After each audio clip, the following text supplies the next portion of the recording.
జై శ్రీమన్నారాయణ. శ్రీమద్భగవద్గీత 11వ అధ్యాయము విశ్వరూప సందర్శన యోగము 8వ శ్లోకము. నతు మాం శక్ష్యసే ద్రష్టుం అనేనైవ స్వచక్షుషా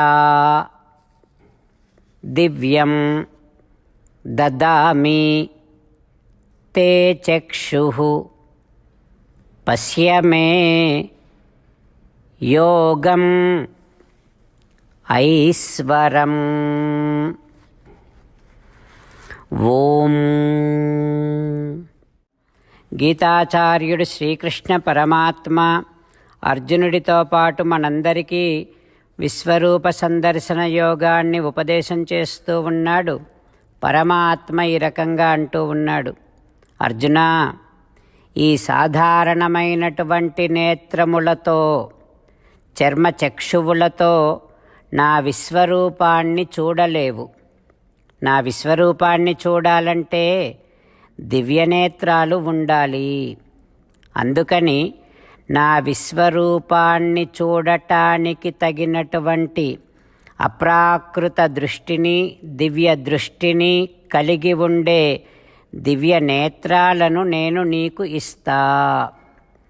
ఆ దివ్య దృష్టితో నా అసాధారణమైనటువంటి అనంతమైనటువంటి విశ్వాన్నంతటినీ శాసించగలిగే అనంత కళ్యాణగుణపూర్ణమైనటువంటి నా విశ్వరూపాన్ని చూడు అంటూ శ్రీకృష్ణ భగవానుడు తన సర్వవ్యాప్తిని పరిపూర్ణముగా అవగాహన చేసుకోగలిగే, తన కళ్యాణ గుణ పరిపూర్ణతను ఆస్వాదించగలిగే దివ్య దృష్టిని అర్జునునికి ప్రసాదిస్తూ ఉన్నాడు.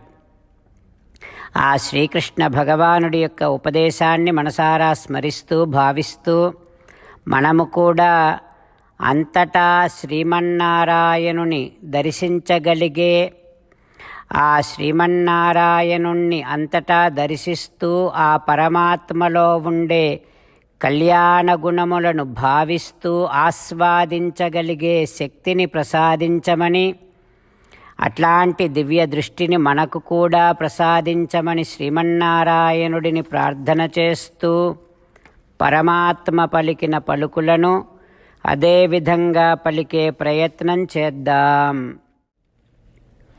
నతు మాం శక్ష్యసే ద్రష్టుం అనేనైవ స్వచక్షుషా దివ్యం దదామి తే చక్షుః పశ్య మే యోగమైశ్వరం.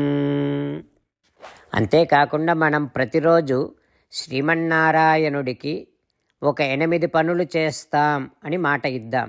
ఎందుకంటే శ్రీకృష్ణ భగవానుడు 18వ అధ్యాయములో 65 నుండి 70వ శ్లోకాల ద్వారా శ్రీమద్భగవద్గీత అంతటికీ సారభూతముగా మనకు 8 పనులు చేయమని చెప్పాడు. అలా చేస్తే చాలు, నేను మిమ్మల్ని అన్ని విధాలుగా రక్షిస్తా అని ప్రమాణపూర్వకముగా ప్రతిజ్ఞ కూడా చేశాడు. అందుకని శ్రీమద్భగవద్గీతను అంతటినీ విన్న తర్వాత అర్జునుడు కూడా చివరకు కరిష్యే వచనం తవ, కృష్ణ నువ్వు చెప్పినట్టే చేస్తా అని అన్నాడు. కనుకనే భగవానుడు అర్జునుడికి అన్ని విధాల విజయాన్ని అందించాడు. మనం కూడా ప్రతిరోజు శ్రీమన్నారాయణుడికి ఆ రకంగానే మాట ఇద్దాం. 8 పనులు చేస్తాం అని మనము మాట ఇస్తే అది అష్టాక్షరీ మహామంత్ర జపము చేసినటువంటి ఫలితాన్ని మనకు ప్రతిరోజు ఇస్తుంది. ఇట్లా మాట ఇవ్వటం కంటే గొప్ప పూజ, యజ్ఞము, తపస్సు మరొక్కటి లేనే లేదు. అందుకని నేను అంటూ ఉంటాను, మీరు మనస్సులో భావిస్తూ ఉండండి. ఈ రకంగా మనము మాట ఇస్తూ ఉంటే శ్రీకృష్ణ భగవానుడి ముఖారవిందములో కలిగేటటువంటి ఆనందాన్ని మనం ప్రతిరోజు దర్శిద్దాం, ఆస్వాదిద్దాం. జై శ్రీమన్నారాయణ. హో శ్రీమన్నారాయణ, నువ్వు చెయ్యమన్నట్టే నేను నిన్నే సంతతము ధ్యానము చేస్తూ ఉంటా. హో శ్రీమన్నారాయణ, నువ్వు చెప్పినట్టే నేను నీ భక్తుడిగానే ఉంటా. హో శ్రీమన్నారాయణ, నువ్వు చెయ్యమన్నట్టే నేను నా విధులను కర్తవ్యాలను నీ సేవగా నీ తృప్తి కోసమనే సక్రమంగా నిర్వర్తిస్తూ ఉంటా. హో శ్రీమన్నారాయణ, నువ్వు చెప్పినట్టే నేను నీవాడిని అనే మహావిశ్వాసముతో నీకే నమస్కరిస్తూ ఉంటా. హో శ్రీమన్నారాయణ, మామేకం శరణం వ్రజ, నన్ను ఒక్కడిని మాత్రమే శరణు వేడుకో అని నువ్వే అన్నావు కనుక నేను నిన్ను ఒక్కడిని మాత్రమే శరణు వేడుకుంటా. హో శ్రీమన్నారాయణ, మా శుచః, ఇక దుఃఖించకు అని నువ్వే నాకు భరోసా ఇస్తున్నావు కనుక నేను ఇక దుఃఖించను. హో శ్రీమన్నారాయణ, నువ్వు చెప్పినట్టే నువ్వు నా కోసమని అనుగ్రహించినటువంటి శ్రీమద్భగవద్గీతను ప్రతిరోజు కనీసము ఒక్క శ్లోకాన్నైనా జ్ఞాపకం చేసుకుంటూ శ్రీమద్భగవద్గీతను అనుసంధానము చేస్తూ ఉంటా.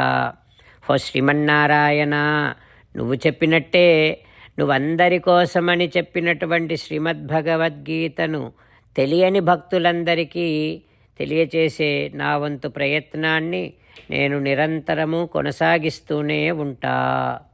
హో శ్రీమన్నారాయణ, నేను నువ్వు చెప్పినట్టే చేస్తా, నీకు నచ్చినట్టే ప్రవర్తిస్తా, నీకోసమే పని చేస్తూ ఉంటా.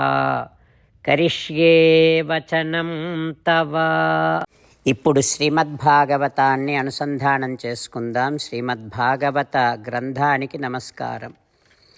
నిగమకల్పతరోర్గళితం ఫలం సుఖముఖాదమృతద్రవసంయుతం పిబత భాగవతం రసమాలయం ముహురహో రసికా భువి భావుకాః. శ్రీసుఖయోగీంద్రుల వారికి నమస్కారం. యం ప్రవ్రజంతమనుపేతమపేతకృత్యం ద్వైపాయనో విరహకాతర ఆజుహావ పుత్రేతి తన్మయతయా తరవోభినేదుః తం సర్వభూతహృదయం మునిమానతోస్మి. నరనారాయణులకు, చతుర్ముఖ బ్రహ్మకు, సరస్వతీదేవికి, వ్యాసమహర్షుల వారికి నమస్కారం. నారాయణం నమస్కృత్య నరం చైవ నరోత్తమం దేవీం సరస్వతీం వ్యాసం తతో జయం ఉదీరయేత్. శ్రీమద్భాగవతము 6వ స్కంధములో సూతమహాముని శౌనకాది మహర్షులందరికీ ప్రవచనం చేస్తూ ఈ రకంగా చెబుతూ ఉన్నాడు. ఓ మహర్షులారా, శ్రీసుఖ యోగీంద్రుల వారు పరీక్షిన్నరేంద్రుడికి శ్రీమద్భాగవతాన్ని ఉపదేశం చేస్తూ ఇలా చెప్తూ ఉన్నాడు. ఓ పరీక్షిన్నరేంద్ర, పుంసవన వ్రతము చేసేటటువంటి స్త్రీలు లేదా భర్తలు కార్తీక పౌర్ణమి నాడు ఉపవాసం చేయాలి. అట్లా సంవత్సరం పూర్తయ్యాక మార్గశిర మాసము రాగానే కృష్ణం అభ్యర్చ్య పూర్వవత్ శ్రీకృష్ణ భగవానుడికి ఆరాధన చేసి పాయసాన్నమును నేతితో అగ్నిహోత్రములో 12 సార్లు ఆహుతులను సమర్పిస్తూ హోమం చేయాలి. ఆ తర్వాత ఆశిషః శిరసాదాయ ద్విజైః ప్రీతైః సమీరితాః 12 బ్రాహ్మణులకు రుచికరమైనటువంటి అన్నములతో వారికి తృప్తిని కలిగించాలి, వారిని ఆరాధన చేయాలి. తర్వాత భక్తితో బ్రాహ్మణుల ఆజ్ఞతో వారికి నమస్కరించి భుజించాలి. భోజనానికి ముందు భర్త తమ ఆచార్యులకు ప్రసాద తాంబూలాదులను సమర్పించి అప్పుడు యజ్ఞప్రసాదమైనటువంటి పరమాన్నాన్ని భార్యకు ఇవ్వాలి. భార్య ఆ యజ్ఞప్రసాద పరమాన్నాన్ని గ్రహించాలి. అట్లా చేస్తే భక్తి కలిగినటువంటి పుత్రుడు, విద్యావంతుడైనటువంటి పుత్రుడు జన్మిస్తాడు. సకల సౌభాగ్యాలు కలుగుతాయి, కోరికలన్నీ నెరవేరుతాయి. ఈ వ్రతం చేసిన పురుషుడికి ఈ జన్మలోనే శ్రీమన్నారాయణుని అనుగ్రహం వలన సకల కోరికలు నెరవేరుతాయి. ఈ వ్రతం చేసినటువంటి స్త్రీ సౌభాగ్యాన్ని, ఐశ్వర్యాన్ని, పుత్రులను, దీర్ఘ సుమంగళిత్వాన్ని, గృహాలను పొందుతుంది. ఓ రాజా, కన్య ఈ వ్రతాన్ని ఆచరిస్తే మంచి లక్షణవంతుడైనటువంటి వరుడు లభిస్తాడు. ఇక భర్త చనిపోయినటువంటి లేదా పుత్రులు లేనటువంటి స్త్రీ కనుక ఈ వ్రతాన్ని ఆచరిస్తే ఆమెకు ఉత్తమమైనటువంటి గతి, ఆధ్యాత్మికమైనటువంటి సంపద కలుగుతుంది. ఇక పుట్టిన బిడ్డలు చనిపోతూ ఉండేటటువంటి స్త్రీ కనుక ఈ వ్రతాన్ని ఆచరిస్తే పుట్టిన బిడ్డలు చనిపోరిక జీవించే ఉంటారు. సౌభాగ్యము లేనటువంటి స్త్రీ సౌభాగ్యాన్ని పొందుతుంది ఈ వ్రతం ఆచరిస్తే. ధనము లేనటువంటి స్త్రీ ఈ వ్రతాన్ని ఆచరిస్తే ధనాన్ని పొందుతుంది. అందము లేనటువంటి స్త్రీ ఈ పుంసవన వ్రతాన్ని ఆచరిస్తే సౌందర్యాన్ని పొందుతుంది. వ్యాధులతో బాధపడుతూ ఉండేటటువంటి స్త్రీ ఈ వ్రతాన్ని ఆచరిస్తే వ్యాధులన్నీ తొలగిపోతాయి. మంచి దృఢమైనటువంటి ఇంద్రియాలు, దేహము లభిస్తుంది. మంగళకరములైనటువంటి కార్యాలు చేస్తూ ఉన్నప్పుడు ఈ వ్రతకల్పాన్ని చదివితే పితృదేవతలు తృప్తి చెందుతారు, సకల దేవతలు తృప్తి చెందుతారు. పితృదేవతలు కోరికలన్నీ నెరవేరుస్తూ ఉంటారు. అగ్నిహోత్రుడు, శ్రీమన్నారాయణుడు, శ్రీహరి కూడా ప్రసన్నులై ఈ వ్రత కల్పాన్ని చదివినటువంటి వారికి సకలైశ్వర్యాలను అనుగ్రహిస్తారు. హో రాజా, ఇట్లాంటి ఈ వ్రతాన్ని, పుంసవన వ్రతాన్ని దితి 1 సంవత్సర కాలము ఆచరించి మరుత్తులను పొందింది. ఇప్పటి వరకు నీకు ఈ మరుత్తులు జన్మించినటువంటి ఈ కథ, ఈ పుంసవన వ్రత కల్పాన్ని నీకు నేను ఉపదేశం చేశాను, చెప్పాను. దీనిని విని, ఇది చాలా పవిత్రమైనటువంటి కథ, ఈ వ్రతము చాలా పవిత్రమైనటువంటి వ్రతం.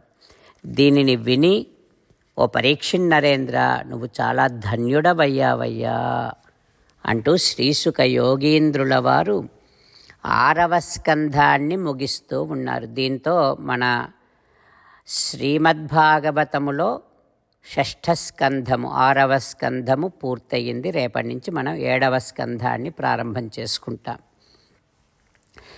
ఓం శ్రీకృష్ణ పరబ్రహ్మణే నమః.